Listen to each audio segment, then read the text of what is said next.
Claire hated business trips, the impersonal hotel rooms, the constant noise of strangers. It all made her uneasy. But tonight she was too tired to care. Room 214 of the Birchwood Inn would be her refuge for the night, and she was determined to get some rest. The room was plain but clean, with beige walls and a single queen-sized bed. What caught her attention, however, was the mirror. It was massive, spanning the entire wall opposite the bed. The ornate frame looked out of place, almost antique compared to the modern decor. Claire dropped her suitcase and flopped onto the bed. As she lay there scrolling through her phone, she kept catching glimpses of her reflection in the mirror. Something about it felt wrong.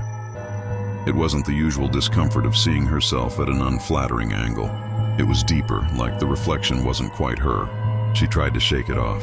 "Just exhaustion," she muttered, setting her phone down and turning off the bedside lamp. The darkness in the room was almost complete, except for a faint glow from the parking lot lights seeping through the curtains. She closed her eyes, but sleep wouldn't come. After what felt like hours, Claire rolled over to her side, facing the mirror. She immediately froze. In the dim light, her reflection was sitting up in bed, her breath caught in her throat. She stared, unblinking, hoping her eyes were playing tricks on her. Slowly, the figure in the mirror turned its head toward her. It smiled. Claire scrambled for the bedside lamp, her hands shaking. When the light flicked on, the reflection was gone, matching her exact position once more. She sat there, heart pounding, clutching the blanket like a shield. "I'm losing it," she whispered to herself. Determined not to let her imagination get the best of her, Claire grabbed her phone and opened a video call with her sister, Mia. The sight of a familiar face calmed her. "Mia, I think I'm losing my mind. The mirror in this room, it's creeping me out." Her sister frowned. "A mirror? Show me." Claire turned the phone to face the mirror. For a moment, everything seemed normal. Then Mia's voice cracked through the speaker. "Claire, turn the light back on." "It is on," Claire said, confused.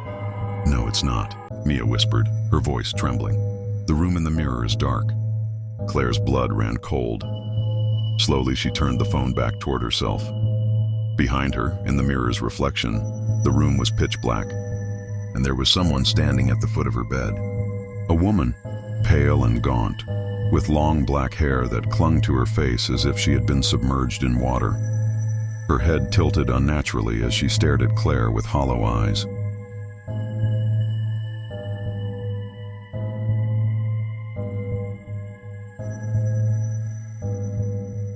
Mia's voice snapped her back. "Get out of there, Claire, now!" Claire didn't need to be told twice. She bolted from the bed, grabbing her phone and keycard. She didn't look back, didn't dare glance at the mirror as she flung the door open and ran down the hallway. The receptionist gave her a strange look as she stumbled into the lobby, breathless and pale. "Are you all right, ma'am?" Claire could barely speak. "Room 214, there's something wrong with it." The receptionist's expression darkened. "Ma'am, are you sure you're in 214? That room hasn't been occupied in years." Claire's stomach dropped.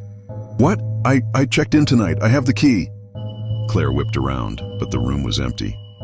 Her breath came in shallow gasps as she looked back at the mirror. The woman was closer now, her hands reaching toward the glass. The receptionist shook her head. 215 was sealed after the incident. A guest, she didn't make it out. Claire's hand shook as she placed the key card on the counter. The receptionist's face turned white. The card read, "Room 214.